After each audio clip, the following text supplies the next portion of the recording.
Friends, it's been quite some time since you and I have had a Bentley here on the old show. Back in September, we looked at the Bentley Bentayga, and then prior to that, we looked at not just one Continental, we looked at all the Continental range, and that was in Norway. Very cool episode. Make sure you check that out. So the one that really stuck with me was that V8. I still really think about it. So I felt it high time to have a V8 here in the US, but they decided to send one that has just a wee bit more power. So while we work on the full first drive review of the Bentley Continental GT3R, let's you and I go through a tech review here. Now, we're not going to start where we always start because there's a bunch of other things going on here we've got to tend to first.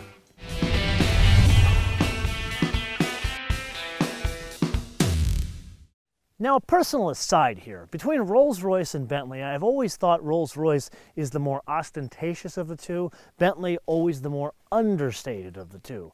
But this, I don't think anybody would accuse this car of being understated, and that's a big function of all the advertisements here. The carbon fiber wing, the carbon fiber sill here, the carbon fiber mirrors, and of course a carbon fiber front air dam little chin spoiler thing here. And really what that's doing is two things. It's saying that this car is, it's hearkening to a racing series. Now, if you have been following the news as of late, Bentley has been going racing again in GT3. Now, this really not terribly related to the GT3 car. We'll spend more time talking about this in the full first drive review.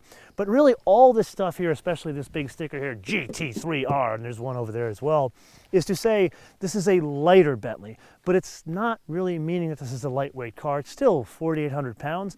But really the weight reduction from the 12-cylinder Bentley comes from two things. Number one, this is an 8-cylinder Bentley. And number two, you can't take as many of your friends with you here.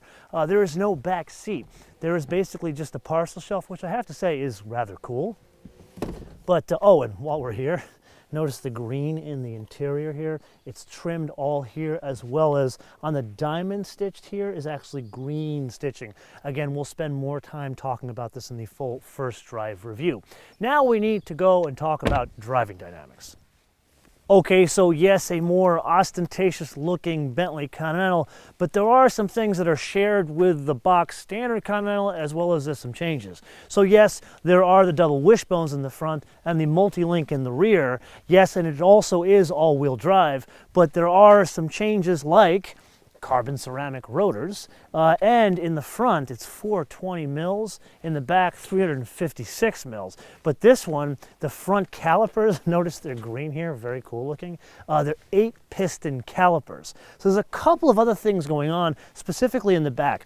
The rear suspension, actually as well as the front suspension too, has been recalibrated for the different weight of the car as well as the power.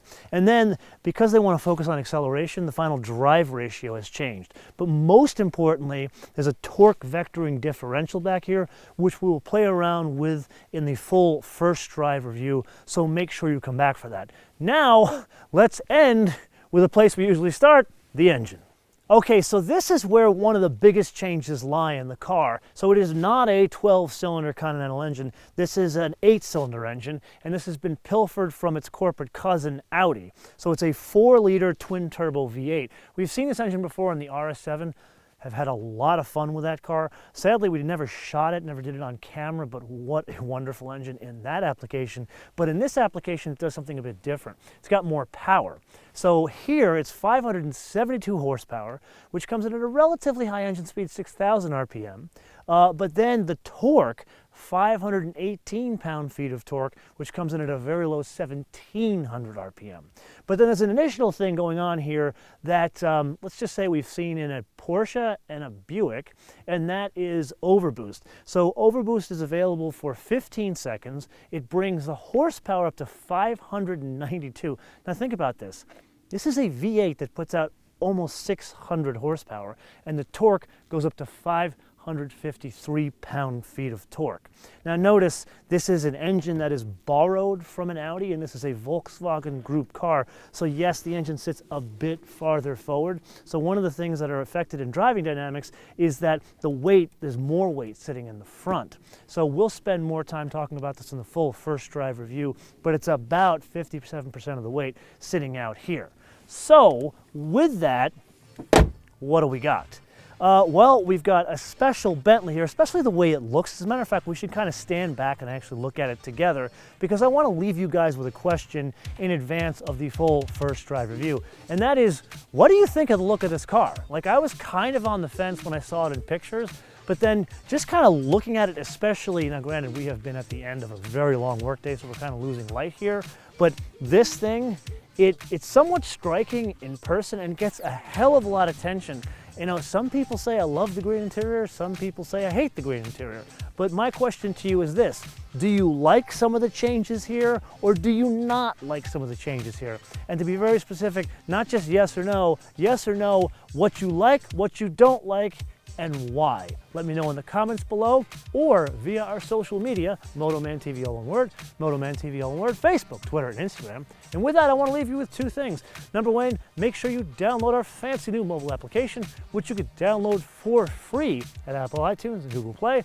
And number two, I want to leave you with a fun fact. So this is a Bentley that is hearkening back to the days of Bentley racing and actually returning to Bentley racing today. So going back in the history of Bentley, when they first started racing, everybody thinks they had big like buses, and that's what they raced in, these big racing cars. But in actuality, their first racing car was this very small car that was almost the size of an Aston Martin or a Lagonda back in the day, and it didn't even have front brakes, really. Until I see you next time, bis später.